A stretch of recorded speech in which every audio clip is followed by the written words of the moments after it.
This video contains news and analysis related to a recent terror attack in Kashmir. The content may include sensitive visuals and discussions that could be distressing to some viewers. Viewer discretion is advised. We strongly condemn all forms of violence and terrorism. The purpose of the content is solely to inform and create awareness based on verified reports. अरे कौन दे किंतु खाटी दे MDH Kashmiri लाल लौंकार गुड़ो MDH। मंत्रिमंडल के मेरे सहयोगी Manohar Lal ji, CR Patil ji, Gujarat सरकार के अन्य मंत्रीगण, सांसदगण, विधायकगण और गुजरात के कोने कोने से यहां उपस्थित मेरे प्यारे भाई और बहनों,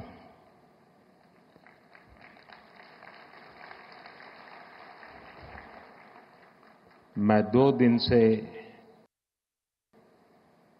गुजरात में हूं।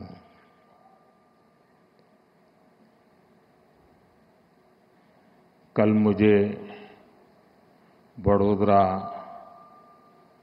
दाहोद, भूज, अहमदाबाद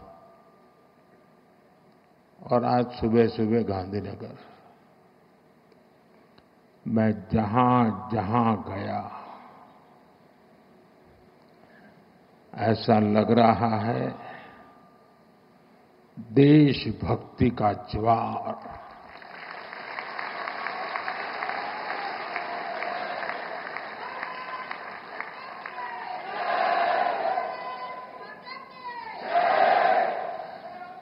गर्जना करता सिंदूरिया सागर, सिंदूरिया सागर की गर्जना और लहराता तिरंगा जन मन के हृदय में मातृभूमि के प्रति अपार प्रेम, एक ऐसा नजारा था, एक ऐसा दृश्य था। और ये सिर्फ गुजरात में नहीं, हिंदुस्तान के कोने कोने में है।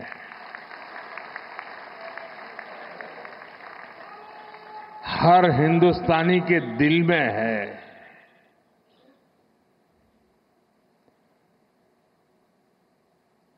शरीर कितना ही स्वस्थ क्यों न हो, लेकिन अगर एक कांटा चुभता है तो पूरा शरीर परेशान रहता है। अब हमने तय कर लिया है उस कांटे को निकाल के रहेंगे।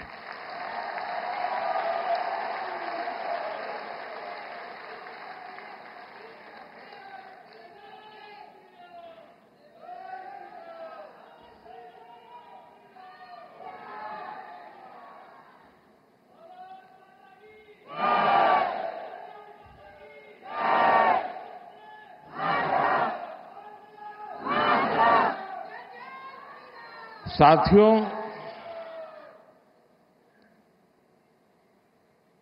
1947 में जब मां भारती के टुकड़े हुए,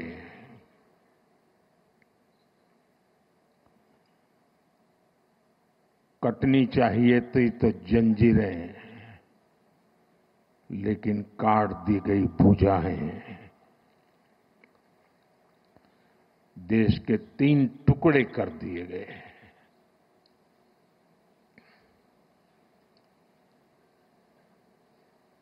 और उसी रात पहला आतंकवादी हमला कश्मीर की धरती पर हुआ।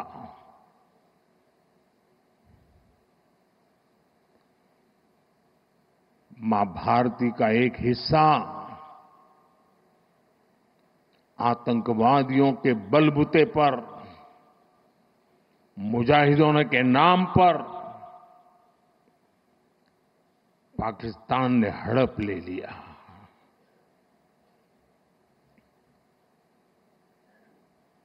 अगर उसी दिन इन मुजाहिदों को मौत के घाट उतार दिया गया होता।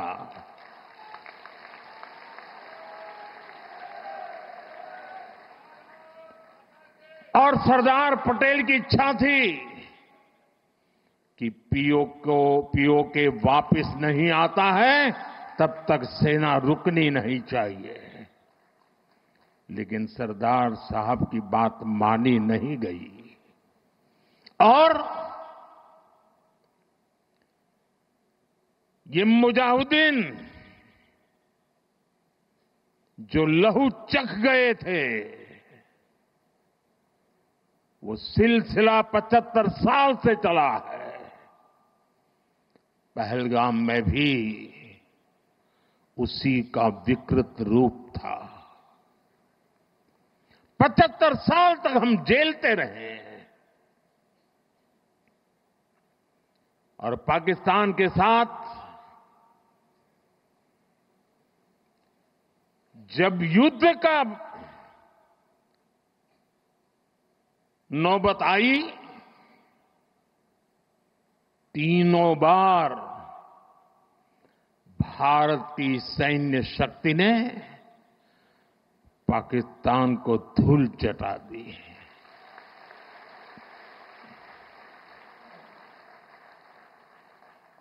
और पाकिस्तान समझ गया कि लड़ाई में वो भारत से जीत नहीं सकते हैं और इसलिए उसने प्रॉक्सी वॉर चालू किया। सैन्य प्रशिक्षण होता है, सैन्य प्रशिक्षित आतंकवादी भारत भेजे जाते हैं और निर्दोष निहत्थे लोग कोई यात्रा करने गया है, कोई बस में जा रहा है, कोई होटल में बैठा है, कोई टूरिस्ट बन के जा रहा है, जहां मौका मिला वे मारते रहे, मारते रहे, मारते रहे और हम सहते रहे। आप मुझे बताइए, क्या ये अब सहना चाहिए? क्या गोली का जवाब गोले से देना चाहिए? ईंट का जवाब पत्थर से देना चाहिए? ये कांटे को जल मुर्द से उखाड़ देना चाहिए?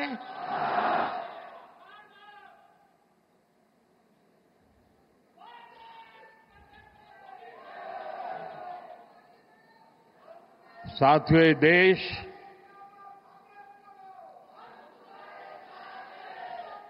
उस महान सांस्कृतिक परंपरा को लेकर के चला है, वसुधैव कुटुंबकम। ये हमारे संस्कार है, ये हमारा चरित्र है, सदियों से हमने इसे जिया है। हम पूरे विश्व को एक परिवार मानते हैं। हम अपने पड़ोसियों का भी सुख चाहते हैं, वे भी सुख चैन से जिए, हमें भी सुख चैन से जीने दे।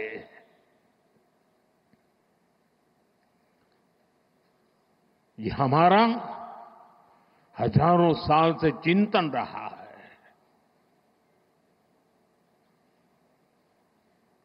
लेकिन जब बार बार हमारे सामर्थ्य को ललकारा जाए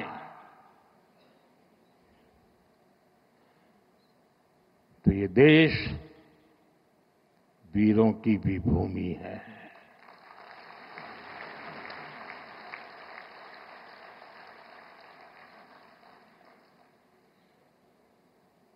आज तक जिसे हमें प्रॉक्सी वॉर कहते थे,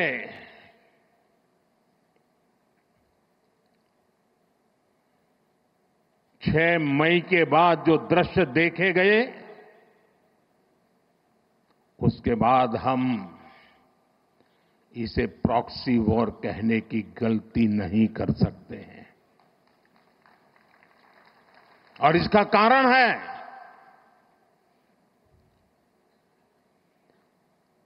जब आतंकवाद के 9 ठिकाने तय करके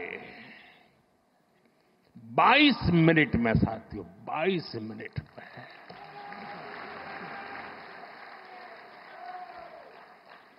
उनको ध्वस्त कर दिया।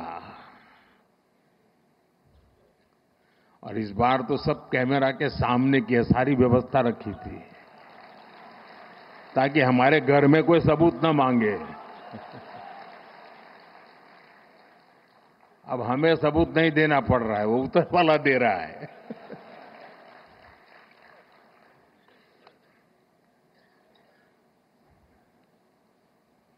और मैं इसलिए कहता हूं अब ये प्रॉक्सी वॉर नहीं कह सकते इसको, क्योंकि जो आतंकवादियों के जनाजे निकले 6 मई के बाद जिनका कत्ल हुआ, उस जनाजे को स्टेट ऑनर दिया गया पाकिस्तान में। उनके कॉफिन पे पाकिस्तान के झंडे लगाए गए, उनकी सेना ने उनको सैल्यूट दी।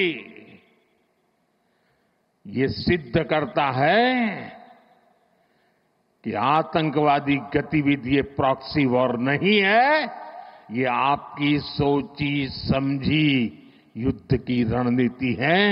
आप वॉर ही कर रहे हैं तो उसका जवाब भी वैसे ही मिलेगा।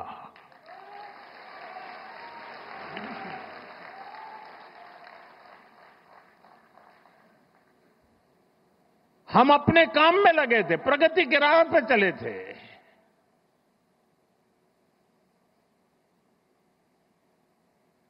हम सबका भला चाहते हैं और मुसीबत में मदद भी करते हैं।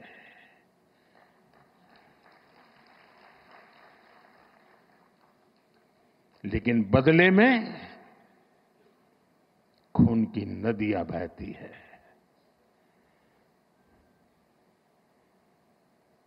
मैं नई पीढ़ी को कहना चाहता हूं,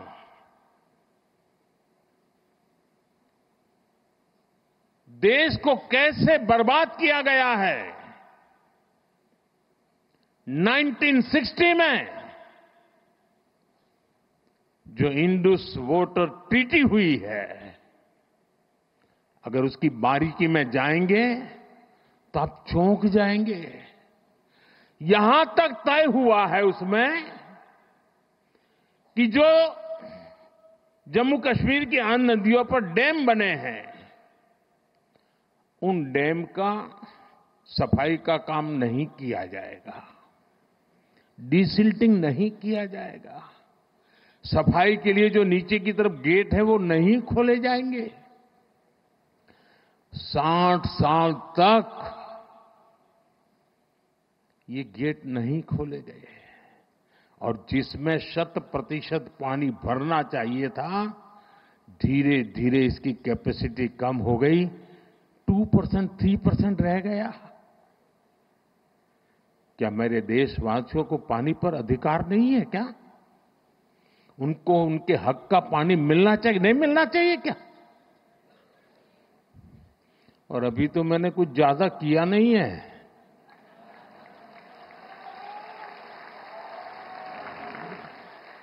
अभी तो हमने कहा है कि हमने इसको एबेंस में रखा है, वहां पसीना छूट रहा है। और हमने डैम थोड़े खोल करके सफाई शुरू की। जो कूड़ा कचरा था वो निकाल रहे हैं, इतने से वहां फ्लड आ जाता है। साथियों, हम किसी से दुश्मनी नहीं चाहते हैं। हम सुख चैन की जिंदगी जीना चाहते हैं। हम प्रगति भी इसलिए करना चाहते हैं कि विश्व की भलाई में हम भी कुछ योगदान कर सके।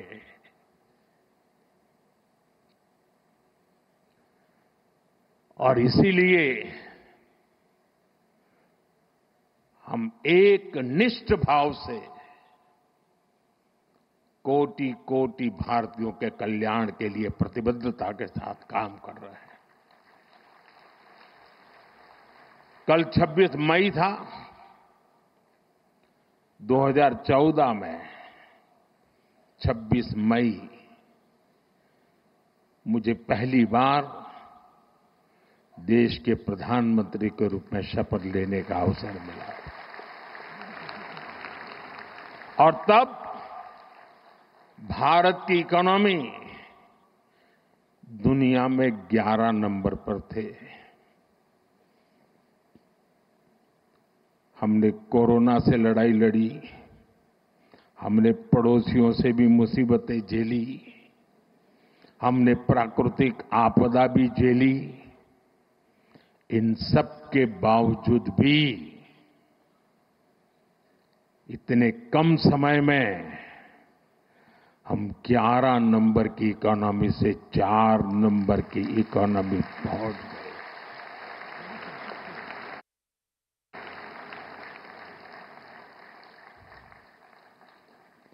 क्योंकि हमारा ये लक्ष्य है, हम विकास चाहते हैं, हम प्रगति चाहते हैं। और एक के बाद योजनाएं। और साथियों, मैं गुजरात का ऋणी हूं।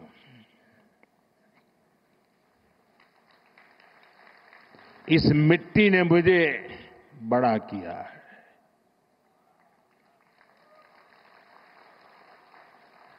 यहां से मुझे जो शिक्षा मिली, दीक्षा मिली,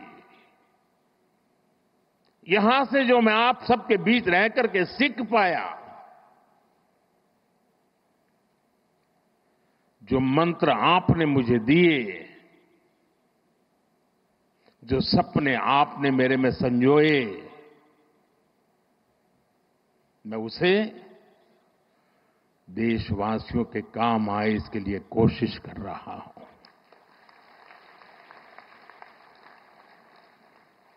मुझे खुशी है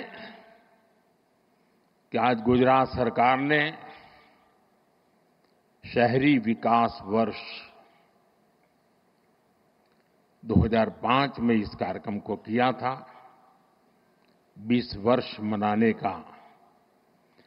और मुझे खुशी इस बात की हुई कि 20 साल के शहरी विकास की यात्रा का जयगान करने का कार्यक्रम नहीं बनाया। गुजरात सरकार ने उन 20 वर्ष में से जो हमने पाया है, जो सीखा है, उसके आधार पर आने वाले शहरी विकास को नेक्स्ट जनरेशन के लिए उन्होंने उसका रोड मैप बनाया। और आज वो रोड मैप गुजरात के लोगों के सामने रखा है। मैं इसके लिए गुजरात सरकार को, मुख्यमंत्री जी को, उनकी टीम को हृदय से बहुत बहुत बधाई देता हूं। साथियों, हम आज दुनिया की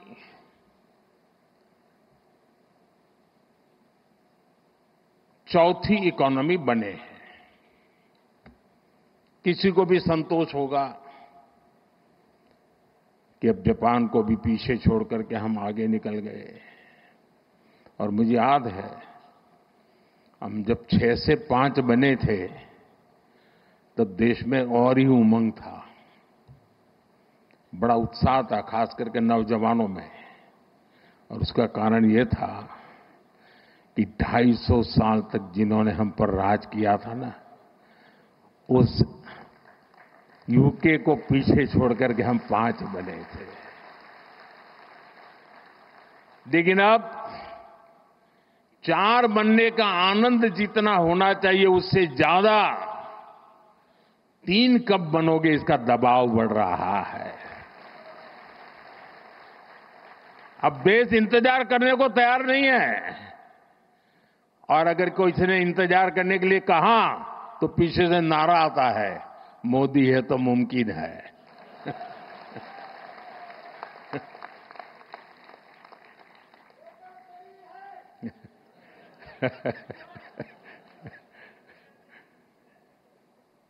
और इसलिए साथियों, एक तो हमारा लक्ष्य है 2047 हिंदुस्तान विकसित होना ही चाहिए, नो कॉम्प्रोमाइज। आजादी के 100 साल हम ऐसे ही नहीं बिताएंगे। आजादी के 100 साल ऐसे मनाएंगे कि दुनिया में विकसित भारत का झंडा फहरता होगा।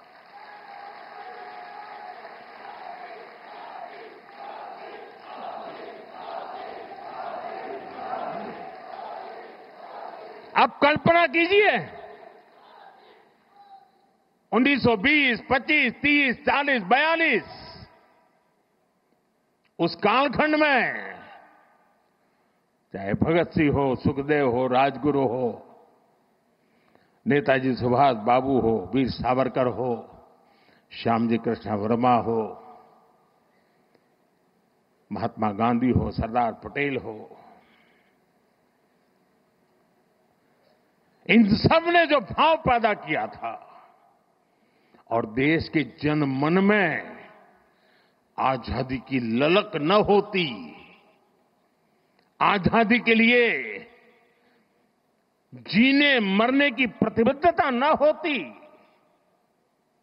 आजादी के लिए सहन करने की इच्छा शक्ति न होती, तो शायद 1947 में आजादी नहीं मिलती।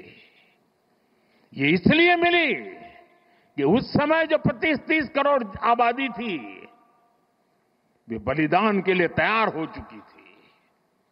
अगर 25-30 करोड़ लोग संकल्पबद्ध होकर के 20 साल 25 साल के भीतर अंग्रेजों को यहां से निकाल सकते हैं, तो आने वाले 25 साल में 140 करोड़ लोग विकसित भारत बना भी सकते हैं दोस्तों।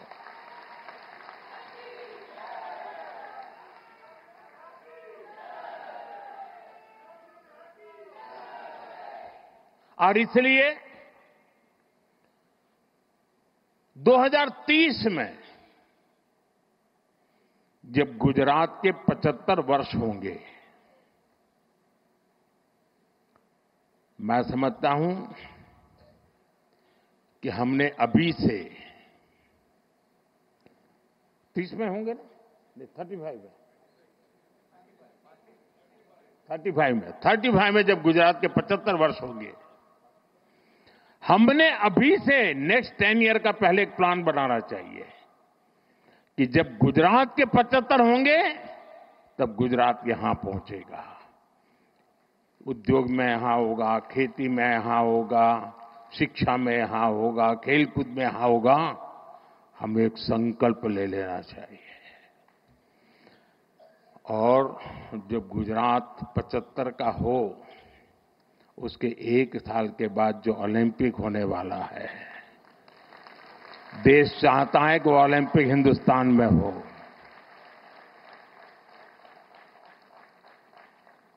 और इसलिए साथियों, जिस प्रकार से हमारा ये एक लक्ष्य है कि हम जब गुजरात के 75 साल हो जाए, और आप देखिए जब गुजरात बना उस समय के अखबार निकाल दीजिए, उस समय की चर्चाएं निकालिए, क्या चर्चा होती थी कि गुजरात महाराष्ट्र से अलग होकर क्या करेगा, गुजरात के पास क्या है, समंदर है, खारा पाट है, इधर रेगिस्तान है, उधर पाकिस्तान है, क्या करेगा, गुजरात के पास कोई मिनरल्स नहीं, गुजरात कैसे प्रगति करेगा। ये ट्रेडर हैं सारे, इधर से माल लेते हैं, उधर बेचते हैं, बीच में दलाली से रोजी रोटी कमा करके गुजारा करते, क्या करेंगे, ऐसी चर्चा थी। वही गुजरात जिसके पास एक जमाने में नमक से ऊपर कुछ नहीं था, आज दुनिया को हीरे के लिए गुजरात जाना जाता है।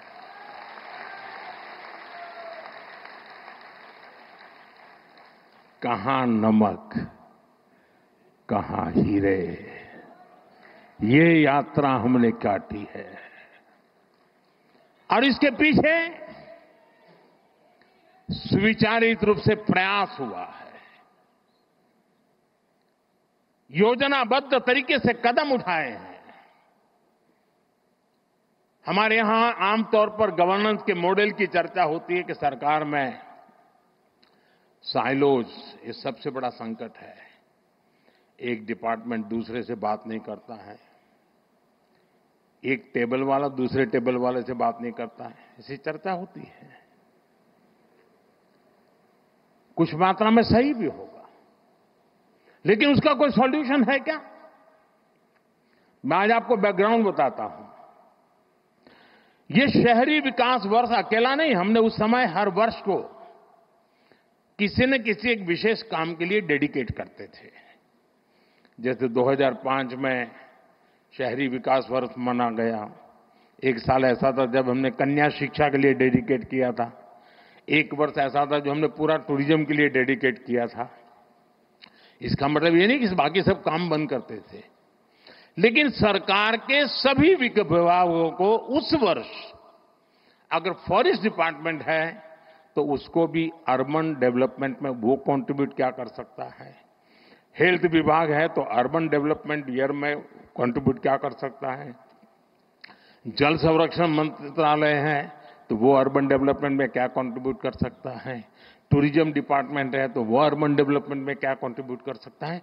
यानी एक प्रकार से whole of the government approach, इस भूमिका से ये वर्ष मना। और आपको याद होगा जब हमने टूरिज्म ईयर बनाया तो पूरे राज्य में, उसके पहले गुजरात में टूरिज्म की कल्पना ही कोई नहीं कर सकता, विशेष प्रयास किया गया। उसी समय एड कैंपेन चलाया, कुछ दिन को गुजारा गुजरात में। एक एक चीज उसमें से निकली, उसी में से रणोत्सव निकला, उसी में से स्टैच्यू ऑफ यूनिटी बना, उसी में से आज सोमनाथ का विकास हो रहा है, गिर का विकास हो रहा है, अंबाजी का विकास हो रहा है, एडवेंचर स्पोर्ट्स आ रही हैं, यानी एक के बाद एक चीजें डेवलप होने लगी। वैसे ही जब अर्बन डेवलपमेंट ईयर बनाया, और मुझे याद है मैं राजनीति में नया नया आया था और कुछ समय के बाद हम अहमदाबाद म्युनिसिपल कॉरपोरेशन सबसे पहले जीते। तब तक हमारे पास एक राजकोट म्युनिसिपैलिटी हुआ करती थी, तब वो कॉरपोरेशन नहीं थी। और हमारे एक प्रहलाद भी पटेल थे, पार्टी के बड़े वरिष्ठ नेता थे, बहुत ही इनोवेटिव थे, नई नई चीजें सोचना उनका स्वभाव था। MDH চানা মশলা এখন ছোলা হোক বা বরবটি দানা, সাদা চানা হোক বা কালো, সব রান্নাই হবে অসাধারণ।